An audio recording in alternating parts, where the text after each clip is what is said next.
जी बिस्मिल्लाहिर्रहमानिर्रहीम. Let's start chapter number 7. Chapter number 7 is regarding recovery.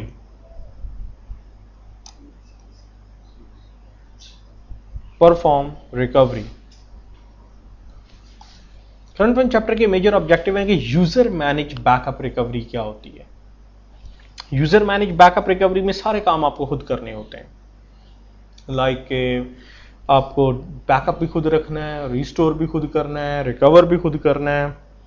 और अगर आपको कल को कह लें कि कुछ किसी भी file, data file, control file, redo log file, ठीक है, इसमें भी 3 ऑप्शंस हैं: complete recovery, incomplete recovery and flashback recovery. बहरहाल यूजुअली फ्लैशबैक रिकवरी आपको आरमैन मोड के ऊपर करवाई जाती है, यूजर मैनेज मोड में नहीं करवाई जाती.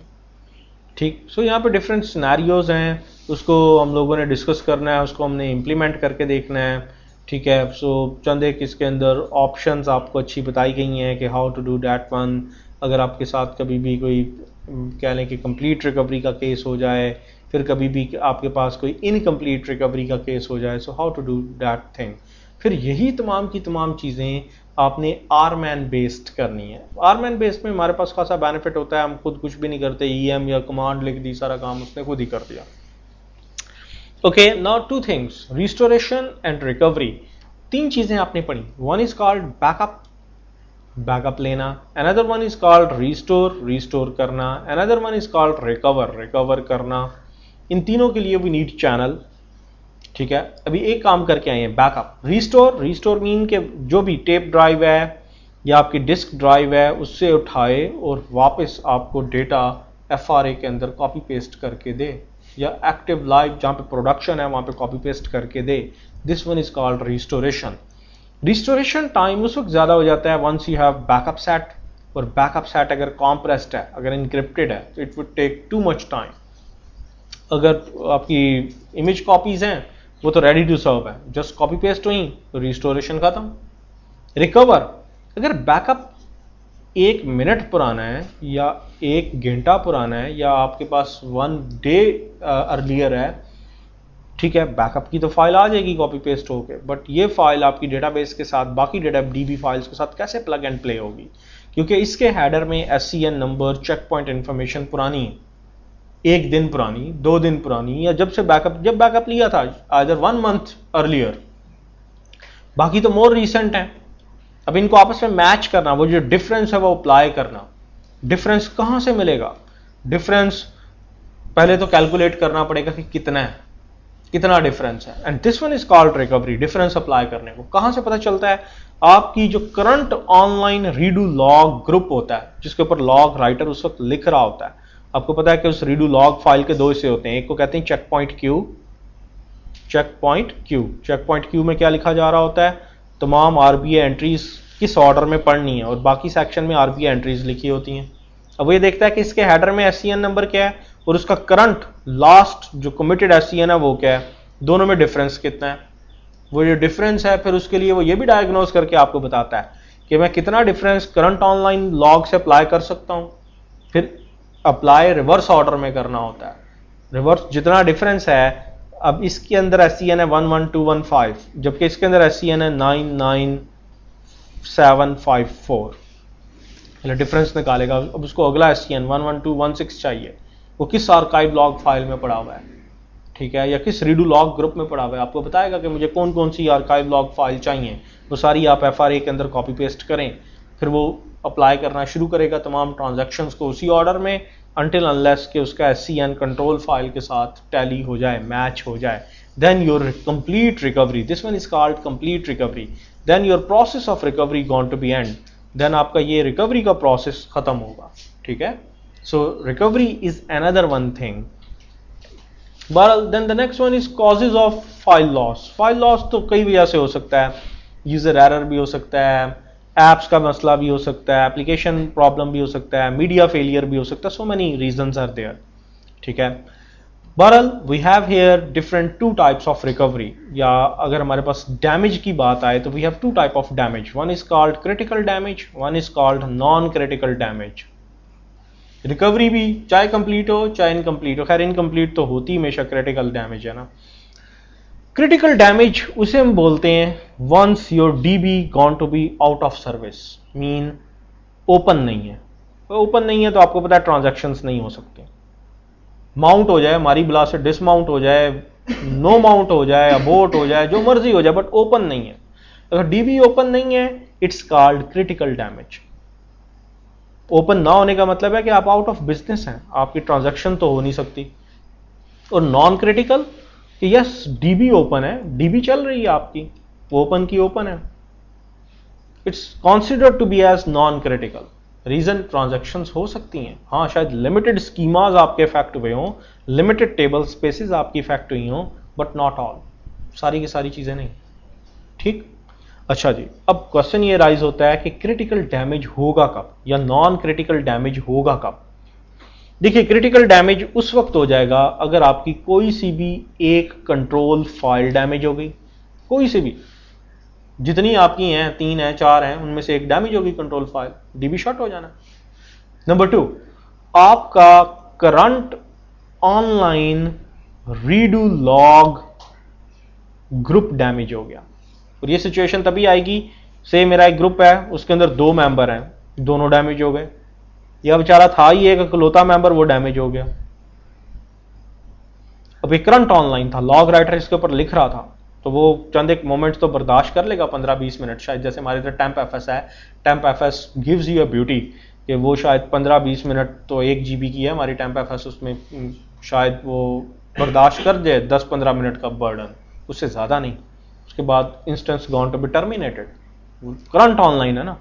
या ऐसे रीडू लॉग ग्रुप जो एक्टिव है, अगर रीडू लॉग ग्रुप ऐसा जो एक्टिव है, वो इनएक्टिव हुआ ही नहीं, चेक पॉइंट फायर हुआ ही नहीं, उसमें चेक पॉइंट क्यू पड़ी हुई थी, ठीक है। अब एक्टिव आपको पता है हर वो आपका redo log group active consider किया जाता है जिसके अगेंस्ट चेक पॉइंटिंग नहीं हुई होती।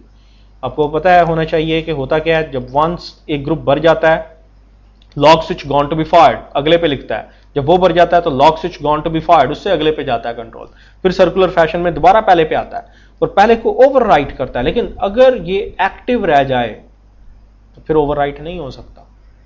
अगर आर्काइविंग ड्यू है और आर्काइविंग नहीं हुई तो ये ओवरराइट नहीं हो सकता। और एक्टिव का मतलब है कि चेक पॉइंट क्यू का हिस्सा यहां से शुरू हो रहा है, फिर अगले ग्रुप में जा रहा है, फिर करंट ऑनलाइन, अगर करंट ऑनलाइन ये है जिसके ऊपर लॉग राइटर लिख रहा है और ये दोनों एक्टिव हैं, तो इसका मतलब है कि चेक पॉइंट क्यू आपकी यहां से बिगिन हो रही है, check point queue and now check point queue. जब चेक पॉइंट फायर हो जाएगा तो ये दोनों इनएक्टिव हो जाएंगे और ये करंट वाला आपका एक्टिव होगा। अगर ये एक्टिव है डैमेज हो गया तो भी आपके लिए मसला, अगर ये करंट ऑनलाइन है डैमेज हो गया तो भी आपके लिए मसला, ठीक है। अगर आर्काइविंग जिसे कहते हैं ड्यू थी, अब्बास का बैड मैकेनिज्म, आर्काइविंग का कंसीडर किया, आर्काइविंग हो नहीं रही तो वो ओवरराइट नहीं करने देगा, फिर भी ओरेकल शट हो जाएगा। मसले मसाइल, या एफआरए भर गया, फ्लैश रिकवरी एरिया भर गया, कोटा भर गया आपका, मसले मसाइल आ जाएंगे। Control file damage, current online redo log group damage हो गया तो भी मसले मसाइल, critical damage. System table space damage हो गई या अनडू टेबल स्पेस डैमेज हो गई या दोनों साइमल्टेनियसली डैमेज हो गई, so it would be the case of critical damage. Else नहीं, सिसॉक्स चाहे डैमेज हो जाए कोई मसला नहीं होता, सिर्फ OEM आपके यहाँ जिसे कहते हैं इफेक्ट होता है, बाकी आर्म एंड प्रॉम्प्ट को कोई फर्क नहीं पड़ता। नॉन क्रिटिकल डैमेज क्या जी, मेरी एक application data table space apps data ये मेरी क्रैश हो गई, नो इशू, डेटाबेस ओपन है, ओपन का ओपन रहेगा, मेरा एक ही यूजर है इसके ऊपर अमान जिसका सारा डेटा इसमें पड़ा हुआ है, तो वो यूजर इफेक्ट होगा, यूजर का डेटा वो नहीं दिखाएगा, ठीक है। जहां जो कैशेड है वो दिखाएगा। अगर एक यूजर ने, और बास का तो ऐसा भी हो जाता है, मैं आपको पहले यहां पे भी खैर भी हम केस करेंगे, तो इवन फाइल वाइप ऑफ कर चुके होंगे, आप उसमें कोई टेबल नया बनाए वो बना देगा, नो इशू। वो डेफर्ड अनडू सेगमेंट्स यूज कर रहा होता है। मसले मसाइल उस वक्त आते हैं जब control file, system table space, undo table space या करंट ऑनलाइन रीडू लॉग आपकी ग्रुप डैमेज हो गया, देन आप फिर गए काम से। बहरहाल जी, पहला आता है नॉन क्रिटिकल डैमेज। अच्छा, नॉन क्रिटिकल डैमेज ये कहता है, नॉन क्रिटिकल डैमेज में है कि जी अगर टेम्प फाइल मेरी डैमेज हो गई, टेम्प फाइल डैमेज हो गई तो क्या होगा, जब आप सेलेक्ट की इस तरह से क्यूरी लिखेंगे वो मसला मसाइल दे देगा कि भाई unable to obtain file status, मुझे फाइल का स्टेटस नहीं मिला, और लाइक दिस वन। तो क्या करें, 2 सॉल्यूशंस हैं। एक जो आपकी बुक सजेस्ट करती है, बुक ये सजेस्ट करती है कि जी अगर इस तरह का मसला मसाइल हो जाए तो कुछ नहीं करना, सिंपल ये लिख देना ऑल्टर टेबल स्पेस का नाम, ऐड टेम्प फाइल की स्पेक्स वगैरह दे दें, एक टेम्प टेबल स्पेस में multiple data files, temp files add up कर दें। टेम्प फाइल्स एडअप करेंगे, मसले मसाइल खत्म। एक तो ये जो आपकी बुक सोल्यूशन सजेस्ट करती है, no doubt it's a good one, लेकिन 10G से ऑनवर्ड ऐसा नहीं होता। ये 9i तक चलता था बहुत ज़्यादा सोल्यूशन, लेकिन 10G से ऑनवर्ड ऐसा नहीं होता। 10G से ऑनवर्ड ऐसा क्यों नहीं होता? Because we have a concept of a thing called temp table space group. आप टेम्परेरी टेबल स्पेस ग्रुप बनाएं। एक होता है टेबल स्पेस और एक होता है table space group. Table space group का बेनिफिट क्या होगा? मैं दो टेम्प टेबल स्पेसिस बना लेता हूं, एक बनाता हूं जी टेम्प और एक बनाता हूं टेम्प 1। ये मेरी दो टेम्परेरी टेबल स्पेसिस हैं। क्या है टेम्परेरी टेबल स्पेसिस? हर एक की में दो दो data files, multiple hard drives के ऊपर दो दो डेटा फाइल्स, या 3 या 10 या जितनी बनानी बनाए। और इन दोनों टेम्प टेबल स्पेसिस को एक default temporary table space group बनाएं, जिसका मैं नाम रखूंगा टेम्प अंडरस्कोर ग्रुप। ये टेम्परेरी टेबल स्पेस ग्रुप है, ये लॉजिकल बनता है, ठीक है। और अगर ये डिफॉल्ट हो जाए, default temporary table space group, तो बेनिफिट क्या है? हर यूजर को, डेटाबेस के जितने यूजर्स हैं, जो भी order by, group by, having, sorting, किसी टाइप की क्वेरी लिख रहे हैं, सबको कोटा मिल जाता है default temporary table space group पे। Default temporary table space group की एक ब्यूटी है, अगर इसकी एक टेबल स्पेस डैमेज हो जाए, एक से ज्यादा बनाइए ना, जब तक लास्ट सर्वाइवल टेबल स्पेस है, यह आपको अलर्ट लॉग फाइल में कोई एरर नहीं देने वाला, चलता जाएगा काम। दो रखें, इसमें 3 टेबल स्पेसिस बना लें, 10 टेबल स्पेसिस बना लें, जब तक लास्ट सर्वाइवल है आप सेफ एंड साउंड है, कोई मसला नहीं। जब सारी टेबल स्पेसिस करप्ट हो जाएंगी फिर मसला मसाइल आ जाएगा। सर लेकिन टेबल स्पेस की डेटा फाइल्स तो जाती रहेंगी। हाँ, वो डेटा फाइल्स ओवरबर्डन हो जाएंगी, जाहिर बात है। पहले दो टेबल स्पेसिस थी, अब एक टेबल स्पेस है, वो भी बेचारी जिसे कहते हैं सारों का बर्डन बेयरअप करिए, तो speed no doubt slow down हो जाएगी। लेकिन ये होता है कि डेटाबेस मोमेंटरली आपका बर्डन सस्टेन कर जाती है। वो ये नहीं होता कि बिल्कुल ही अलर्ट लॉग फाइल में एरर डालने शुरू कर दे कि बस खत्म हो गया काम, मौज मस्ती। यहां पे देखिए जी सिस ऑरेकल एज सिस डीबी। अभी हम डेटाबेस को कॉन्फ़िगर इस तरह से कर लेते हैं ना कि ताकि वो डैमेज कम से कम हो।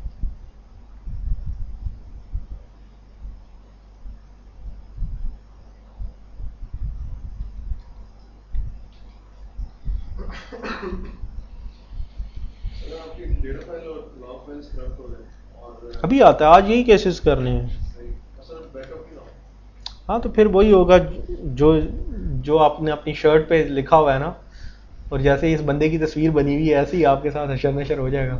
फेस कर रहा हूं। ठीक है, वेल डन। ये आपने बिल्कुल वही बात की ना कि आप कह लेंगे यार मैंने अपने ऊपर ही पिस्टल रख के फायर कर दिया तो अब क्या होगा। दुनिया में अभी तक तो ऐसी कोई साइंस नहीं आई। हाँ, ये हो सकता है एम्प्टी डेटा फाइल दोबारा क्रिएट कर लें, सिस्टम टेबल स्पेस की ना हो, अनडू टेबल स्पेस की ना हो, एम्प्टी डेटा फाइल दोबारा क्रिएट हो जाती है।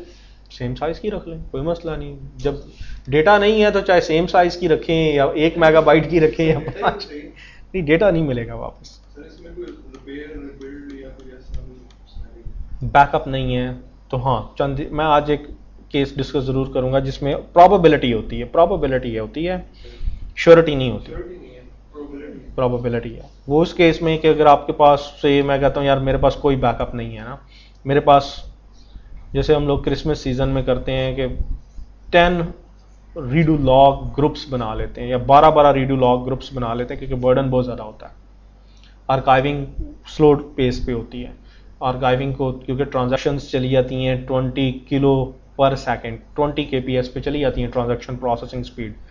तो telecom sector Christmas season usually कह लें कि 20 दिसंबर से लेके 5 जन तक ये क्रिसमस सीजन होता है ना जब, तो इसमें जब टेलीकॉम सेक्टर पे बहुत ज़्यादा हैवी प्रेशर होता है, उसमें फिर ये होता है कि आपकी 12 रीडू लॉग ग्रुप्स हैं से हर ग्रुप 10 GB का हमारा होता है, यूजुअली 10 गीगाबाइट का एक ग्रुप, हर ग्रुप का मेंबर 10 GB का होता है। 3 आपने या 5 मेंबर बनाए होते हैं।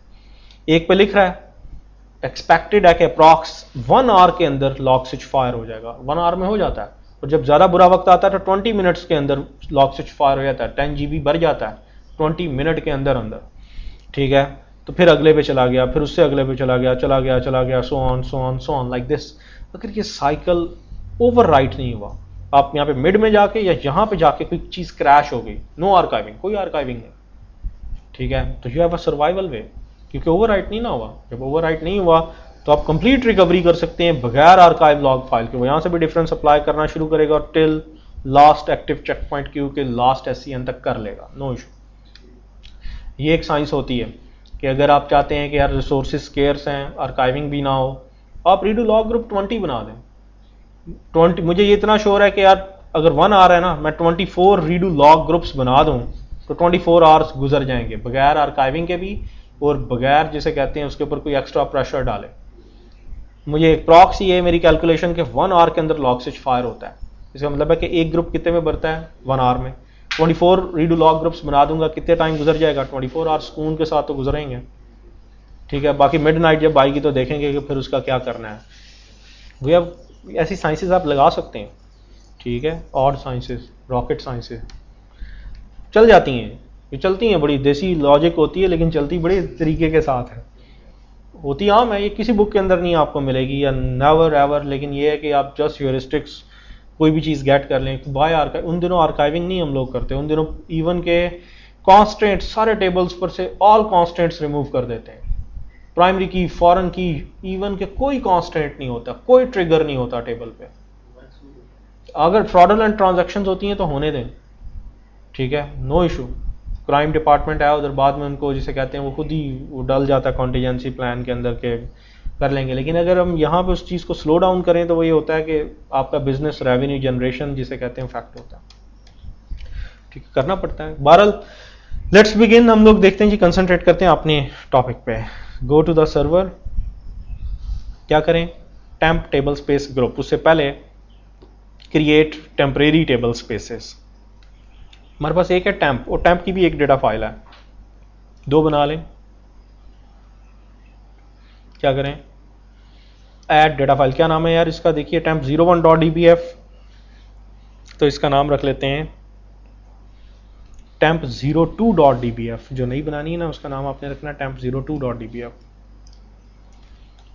Temp 02.dbf। 100 मेगाबाइट की बहुत है, चलें जी। अभी तो ये एक टेम्परेरी टेबल स्पेस है, उसमें मैंने 2 डेटा फाइल्स एडअप कर दी, ठीक। 120 मेगाबाइट टोटल टेबल स्पेस में जगह होगी, 20 मेगाबाइट एक की, 100 मेगाबाइट एक की, श्योर। चलें जी, क्या करें, क्रिएट अनदर 1 टेबल स्पेस। इसका नाम हम रख लेते हैं टेम्प 1। कौन सी होगी, टेम्परेरी।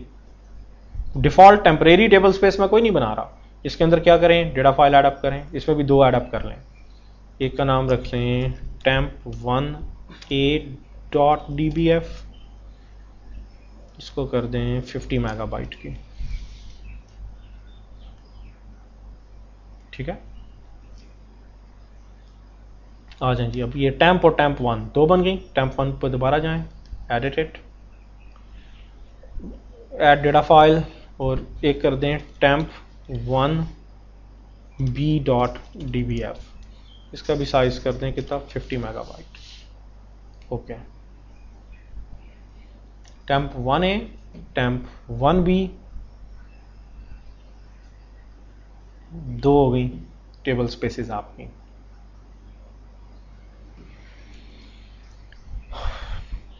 श्योर, अप्लाई, काम खत्म।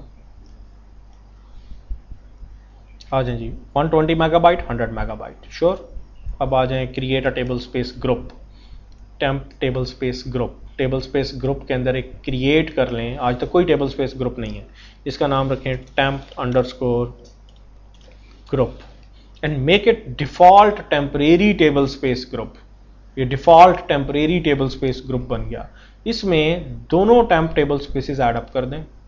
4 डेटा फाइल्स हैं, अब आपकी बुला से एक डेटा फाइल कोई सी भी क्रैश हो जाए, 2 हो जाए, 3 हो जाए, 4 टोटल डेटा फाइल्स हैं। जब तक लास्ट सर्वाइवल डेटा फाइल रहेगी आपके पास एरर नहीं आएगा। खत्म, काम खत्म।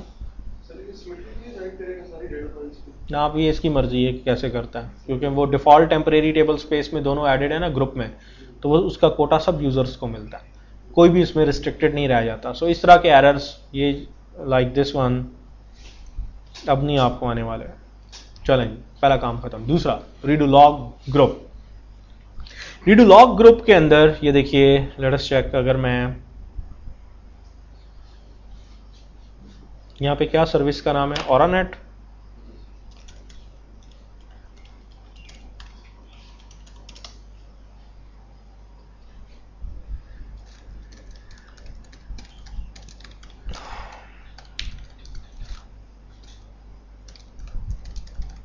Five log. अच्छा, ये सिस्टम के साथ आप लॉग इन है। Select asterisk from V dollar sign log and select asterisk from V dollar sign log file.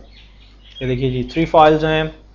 अच्छा जी, इस वक्त मोमेंटरीली क्या है, स्टेटस इज करंट, ये हमारा करंट ऑनलाइन है ग्रुप नंबर 1, जिसका लॉग सीक्वेंस नंबर कितना है, 37। बाकी दो क्या हैं, इनएक्टिव।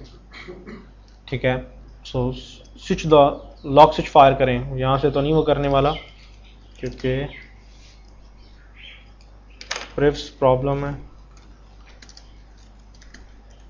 हिस्टोरिकल एट रेट नहीं, वो as a system logged in है ना।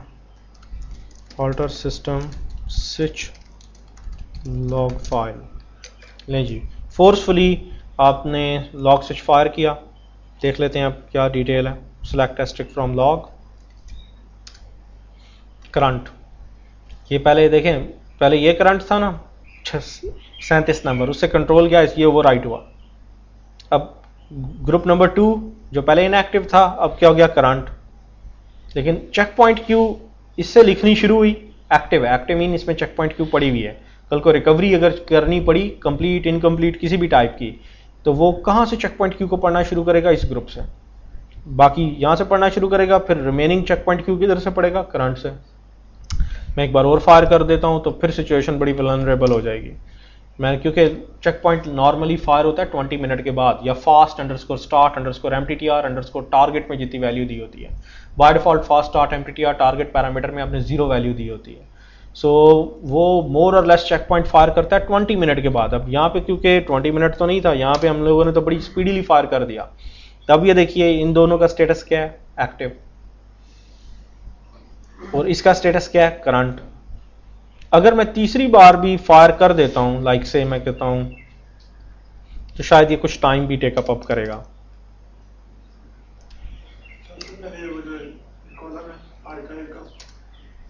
अब ये देखें, अब ये कुछ इसने राइट नाउ, पहली बार नहीं इतना टाइम लिया था, इस बार इसने कोई मोमेंटरली 1 या 2 सेकंड से ज़्यादा लिए हैं। उसकी रीज़न ये है, ये देखें, क्योंकि अब इसने पहले इसको इनएक्टिव किया है, चेक पॉइंट फायर किया है, और इंक्रीमेंटल चेक पॉइंट फायर किया, क्योंकि अगर फुल चेक पॉइंट फायर करता तो ये एक्टिव ना रहता, ये दूसरा वाला। साइंस समझने की कोशिश करें, उसने इंक्रीमेंटल चेक पॉइंट फायर करके इसको फौरन इस कैपेबल ज़रूर किया है कि इसके ऊपर चेक पॉइंट क्यू जिसे कहते हैं वो इसकी ख़त्म हो जाए और इसके ऊपर वो नए कंटेंट्स रख सके। अगर वो फुल चेक पॉइंट फायर करता तो इसका स्टेटस 2 का और 3 का स्टेटस इनएक्टिव नज़र आ रहा होता, लेकिन ऐसा नहीं हुआ। ठीक है, क्योंकि सिचुएशन ये थी,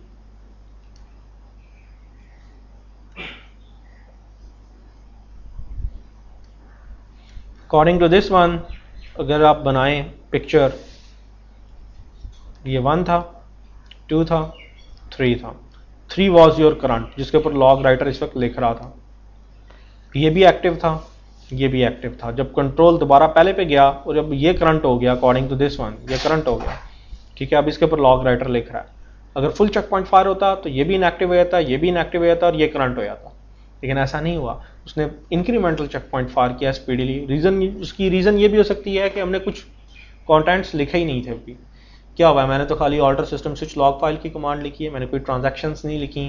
तो उसने बेहतर समझा कि कोई डेटा है ही नहीं मेरे लिखने वाला। उसने कहा कि ठीक है, इंक्रीमेंटल चेक पॉइंट फायर कर दो, इसको मोमेंटरली इस काबिल बना दो कि इसकी चेक पॉइंट क्यू क्रैश कर जाए, यानी वो हमने डंप कर ली और इसके ऊपर नई चेक पॉइंट क्यू बिगिन हो सके। लेकिन बाकी दोनों का स्टेटस अभी स्टिल एक्टिव है। Reason, no full check point, but once full check point gone to be fired, like अगर हमने यूं लिख दिया alter system check point now it's a request of full check point, the full check point going to be fired. तो अब आप देख लें both are inactive. Check point queue जितनी बड़ी होती है रिकवरी टाइम उतना ज्यादा एक्सपैंड कर जाता है। चेक पॉइंट क्यू जितनी छोटी होती है उतना ही आपका कह लें कि रिकवरी टाइम ऑटोमेटिकली इंक्रीज नहीं करता, डिक्रीज करता। और ये आपको इसके लिए we have here called MTTR advisor. अगर आप यहाँ पे एडवाइजर कंट्रोल सेंट्रल में जाए ना, we have here mean time to recover advisor. Mean time to recover advisor बताएगा कि अगर इस वक्त डेटाबेस क्रैश कर गई तो current estimated mean time to recover is how much, 16 seconds. इस वक्त आपकी चेक पॉइंट क्यू में 16 सेकेंड्स की RBA एंट्रीज लिखी हुई हैं।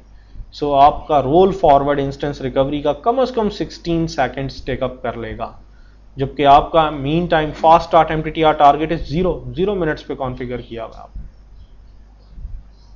ठीक है, सो एक चीज तो इसका ख्याल रखना है। Number 2 status current online, active जिसके अंदर चेक पॉइंट क्यू एक्टिवेटेड है, इनएक्टिव जिसके अगेंस्ट चेक पॉइंट फायर हो चुका हुआ है, डैमेज्ड भी आ सकता है, इनएक्सेसिबल भी आ सकता है, क्लियरिंग भी आ सकता है, क्लियर्ड भी आ सकता है अगर आपने क्लियरिंग की हो। सबसे बड़ा मसला ये आता है कि अगर करंट नहीं है या एक्टिव नहीं है देन नो इशू। आपका रीडू लॉग ग्रुप डैमेज हो जाए, ड्रॉप हो जाए, आप नया बना सकते हैं, कोई मसला नहीं, नया बना लें। एक्टिव डैमेज हो गया या करंट डैमेज हो गया तो फिर वो ड्रॉप नहीं होता, फिर उसके लिए एक ऑप्शन होती क्लियर। क्लियर क्या होती है कि जी इसको ऑरेकल अपने बिहाफ पे इसकी फाइल को वॉश कर देता है, वॉश करके फाइल नई क्रिएट कर देता है। ऑटो ड्रॉप मीन ड्रॉप करके रिक्रिएट कर देना, it's known to be as clearing. और ज्यादा डेंजरस सिचुएशन उस वक्त हो जाती है कि से मेरा ग्रुप था भी एक्टिव था, डैमेज भी हो गया और आर्काइविंग भी अभी तक नहीं हुई, इसकी आर्काइविंग ड्यू थी, आर्काइविंग नहीं हुई या हो गई, दोनों सिचुएशन ले सकते हैं आप। अब जब आपने इसको किया क्लियर आप उस वक्त करते हैं जब आप ये कहते हैं कि जी इसमें जो ट्रांजैक्शंस थी वो एरोनस थी, वो गलत ट्रांजैक्शंस थी जिसने इस फाइल को डैमेज कर दिया और मैं इसको क्लियर कर रहा हूं, मैं ड्रॉप करके रिक्रिएट कर रहा हूं, तो आपकी आर्काइविंग का सीक्वेंस ब्रेक हो जाता है। चाहे आर्काइव फाइल बनी हुई है या नहीं बनी हुई है, उसका सीक्वेंस ड्रॉप हो जाता है। सीक्वेंस ब्रेक मीन कि अब आपको नया बैकअप लेना पड़ेगा, हॉट या कोल्ड या जो भी नया बैकअप लें, उस फाइल आपको तमाम डेटा फाइल्स का नया बैकअप लेना पड़ेगा, क्योंकि जब कल को आर्काइव लॉग अप्लाई करने जाएंगे तो जिस ग्रुप के ऊपर आपने क्लियर की कमांड लिखी वहां पे सीक्वेंस ब्रेक हो जाएगा। ठीक है, ये भी इसका सबसे बड़ा ड्रॉबैक है। बहरहाल करंट ऑनलाइन या active online redo log group अगर डैमेज हो जाए तो आपके पास बहुत कम चांसेस रह जाते हैं कि आप कंप्लीट रिकवरी कर पाएंगे। ये देख लें जी, ये तावीज़ सुबह शाम ज़ियारत करें फाका होगा। तावीज़ ये है जी कि ग्रुप का स्टेटस करंट है कि इनएक्टिव है। इनएक्टिव है तो नो इशू, इनएक्टिव है तो it mean check point gone to be fired. Check point gone to be fired, media fixation करें, मीडिया फिक्सेशन हो जाता है तो बहुत अच्छी बात है, मीडिया फिक्सेशन हो गया तो बाहर। इनएक्टिव है, इनएक्टिव मीन पहले से शायद उसकी आर्काइविंग भी हो गई हुई है, चेक पॉइंट भी फायर हो गया हुआ है, हमें तो कोई मसला ही नहीं, सिर्फ उसकी डेटा फाइल्स हैं ना, उसकी रीडू लॉग फाइल्स, तो उसमें alter database add redo log group या रीडू लॉग मेंबर की कमांड होती है, उससे नया मेंबर भी एडअप हो जाएगा, ग्रुप भी एडअप हो जाएगा, नो इशू। मसले मसाइल कब आएंगे? इनएक्टिव है, ठीक है, श्योर, मीडिया में फिक्सेशन करना चाहता हूं, लेकिन उससे पहले मैं ये चेक करना चाहता हूं कि क्या उसकी आर्काइविंग एनेबल तो नहीं थी और क्या आर्काइविंग हो तो नहीं गई।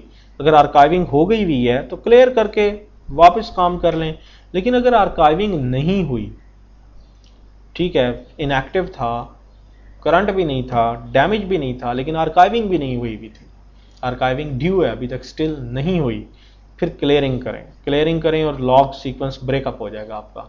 आपको नए सिरे से तमाम आर्काइव लॉग फाइल्स रिकॉन्सिडर करनी पड़ेंगी। दूसरी सिचुएशन, वर्स्ट सिचुएशन ये है जो इस तरफ आती है, या तो वो करंट है या वो एक्टिव है, ठीक है, या वो करंट है या वो आपका एक्टिव है। ये वाली सिचुएशन ये ज़्यादा डेंजरस होती है। करंट है तो फिर तो सीधी सी बात है कि instance might be possible, 99.9% chances के क्रैश कर जाएगा आफ्टर 10 और 20 मिनट्स, क्रैश हो जाएगा इंस्टेंस। क्रैश हो गया तो फिर तो गए आप काम से, फिर तो इनकम्प्लीट रिकवरी, जिसे हम पॉइंट इन टाइम या कैंसल बेस्ड रिकवरी कहते हैं, वो करनी पड़ेगी। इंस्टेंस क्रैश नहीं हुआ तो कोशिश करें चेक पॉइंट फायर हो जाए। चेक पॉइंट सक्सेसफुली अगर फायर हो गया फिर तो आप वापस दोबारा इस सिचुएशन पे जा सकते हैं, इनएक्टिव और ये सारा काम कर सकते हैं। चेक पॉइंट फायर नहीं हुआ, और ज़्यादातर 99.9% चांसेस यही होते हैं कि चेक पॉइंट फायर नहीं होता, वो नहीं करता। और ऐसा होता तभी है जब आपकी फिजिकल फाइल डैमेज हो चुकी होती है। ठीक, सो ये वो सिचुएशंस हैं जो भी मैंने आपको पहले समझा दी। बट इसमें एक और कॉन्सेप्ट है। कॉन्सेप्ट इज व्हाट, जब आप ये डिसाइड करते हैं कि मुझे क्या करना चाहिए, मुझे क्लियरिंग करनी चाहिए या नहीं करनी चाहिए, यू हैव टू ऑप्शंस। आप ये लिख सकते हैं ऑल्टर डेटाबेस क्लियर, अगर तो उसकी आर्काइविंग नहीं करनी, unarchived redo log. Redo log group, आगे ग्रुप का नंबर के रीडू लॉग जो भी ग्रुप है, group number 1, group number 2, group number 3। अगर आप चाहते हैं कि ठीक है यार उसकी क्लियरिंग भी कर दो और आर्काइविंग मुझे नहीं उसकी चाहिए क्योंकि मैं यहां से सीक्वेंस ब्रेकअप करूंगा। एंड समटाइम्स आप कहते हैं कि नो, मैं बैकअप सेट नया नहीं बना सकता। ठीक है, कुछ स्पेस लिमिटेशंस हो जाती हैं, बाज़ औक़ात ये भी हो जाता है कि मैं इस वक्त तो डेटाबेस को शट करके उसका एक कोल्ड बैकअप या उसका एक हॉट बैकअप नहीं ले सकता क्योंकि ट्रांजैक्शंस बहुत ज़्यादा हैं। So you can write like this one, alter tables database clear unarchived log file, और आगे जो भी लिखना है आपने मेंबर या ग्रुप, और उसके बाद unrecoverable data file. This one is a clause. Clause में आप बता देते हैं कि भाई आपको ये डेटा फाइल की रिकवरी के लिए कल को आप इसको यूटिलाइज नहीं कर सकते। ठीक, so these are the few options. ठीक है जी, सॉरी मैं कर लेता हूँ।